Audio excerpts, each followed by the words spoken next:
pu nous rendre compte à travers les efforts que nous avons faits en termes de recherche et développement qu'au niveau local, en particulier dans cette zone du lac de Guiers, il y a des pratiques extrêmement importantes qui peuvent être valorisées et qui peuvent participer en tout cas à asseoir durablement la transition agroécologique. Donc aujourd'hui, cette rencontre est particulièrement importante pour nous. Ici, ajoute que nous sommes dans la logique de mettre en place une dynamique pour la transition agroécologique locale dans la zone du lac de Guiers. Nous comptons donc dans la foulée de cette caravane, mais enclencher la mise en place justement de cette détail-là. Aujourd'hui, qui dit souveraineté alimentaire pense nécessairement souveraineté alimentaire durable. Ça implique la prise en compte un peu des changements climatiques, la prise en compte de la pression sur les ressources et donc la nécessité un peu de l'asseoir à travers un peu des pratiques qui sont respectueuses de l'environnement, de ces ressources-là. Donc, on ne peut pas envisager la souveraineté alimentaire de manière durable sans passer par la transition agroécologique. Ce n'est incontournable. Ce n'est plus aujourd'hui une option, c'est une obligation, c'est une exigence pour aller vers la souveraineté alimentaire. L'une des activités les plus importantes un peu dans ce combat pour la souveraineté alimentaire, c'est l'agriculture. Donc la SAED a un rôle central, mais rôle qu'elle assume en rapport avec les organisations de producteurs, en rapport avec les collectivités territoriales, mais en rapport avec tous les autres acteurs, la recherche, les structures techniques, les services techniques de l'État, mais également les universités. On accompagne les producteurs dans la transition agroécologique. Donc on voit vraiment c'est une réelle dynamique et un réel engagement des producteurs et ça c'est déjà très satisfaisant. Voilà. Donc on a pu voir, comme vous l'avez constaté, il y a des difficultés, mais les producteurs sont vraiment très enclins à surmonter ces difficultés-là. Et nous, dans le cadre de nos différentes activités de recherche, on travaille vraiment à accompagner ces producteurs vers des dynamiques de transition agroécologique, on va dire. On est dans une phase de co-conception. Ça veut dire qu'on co-construit avec les acteurs. Donc, on travaille avec eux pour identifier les difficultés qu'ils rencontrent avec eux et ensemble voir comment on peut vraiment s'entraider. Voilà. Donc, dans l'entraide, nous, on pourra apporter un appui en termes de compétences scientifiques.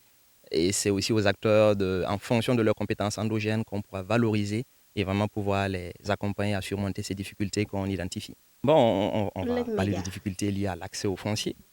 On a constaté c'est beaucoup lié à la gente féminine, la dimension genre. Donc, il y a ce besoin-là d'intégrer tous ces aspects-là. Il y a aussi un besoin de formation, n'est-ce pas, de formation, de capitalisation de toutes ces compétences endogènes des acteurs pour vraiment pouvoir réellement insuffler une réelle dynamique, on va dire, en tout cas, de transition agroécologique. Voilà.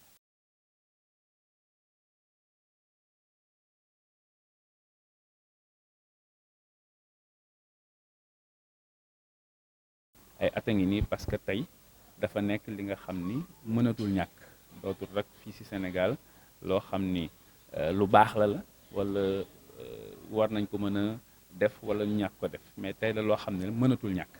obligatoirement su fekkee bëgg nga avancer surtout ci wàllu domaine bi ñu nekk muy wàllu mbay wàllu souveraineté alimentaire d'une manière générale il faut obligatoirement loolu nga boole ko ci say doxalin parce que tey combat wu Sénégal pour moom sa bopp ci wàllu li ngay dunde combat la boo xam ni soo koy xalaat il faut nga xalaat muy moom boo xam ni day doon moom bu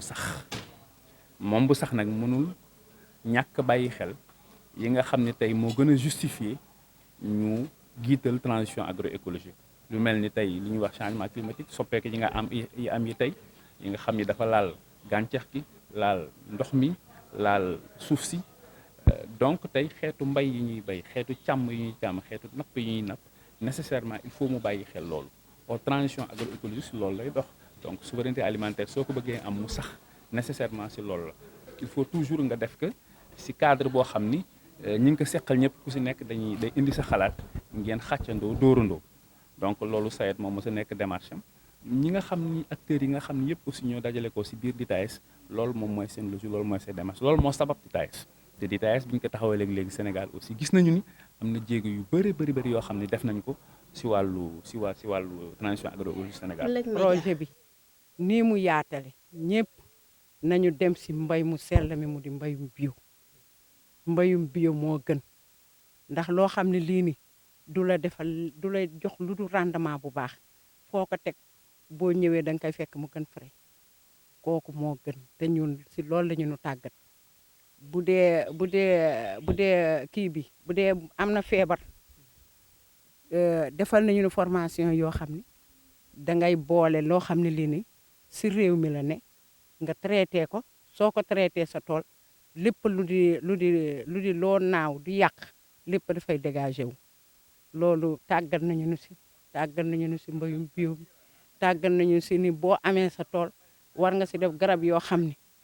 arbre fruitier lay doon ëllëg si biir dana am si yow njëriñ te teewul dana dundal sa suuf tàggat nañu nu si loo xam ne lii ni boo ko reboiser sa tool mu di lesena bi nebedaay bi yëpp day defaraat sa suuf loolu yëpp tàggat nañu nu si man daal centre territoire moom daal lu ñuy wax rek dañuy yeex a dugg Sénégal man loolu rek laa di wax ni dañu fi yeex a dugg daal ndax moom nun daal nun zone Mbane bii daal lu ñu nu tàggate daal nun noo ngi si man sama chute nga ne boo demee tey jii kaani laa di bay mu ànd ak samay garab te yàq lu ma dara te léegi la ma daan dem di jënd lu cher jëndatuma ko compost laay defar compost ba may defar bi la ma koy defaree moo di samay bàyyi ma laay jël neefere bi defar ci sama compost teg ba nga xam ne bii ni ñor na ma def ko ci samay taatu garab amaluma benn conséquence jël ko wis sama tool reboiser sama kaani amul benn effet bu may def kon nag lii moom moo di lu gën te ay nit boo xamee ni amuñu doole dañuy dem si loo xam ne lii ni moo di seen njariñ te moo di seen yokkute te mbay mu sell mi mooy suñu yokkute ndax lu mu nekk suñu yokkute moo di amuñu waaw duñu pays développé kon nag nu dem si mbay mu sell mi mu gën si ñun ndax nu développé ba nekk pays émergent.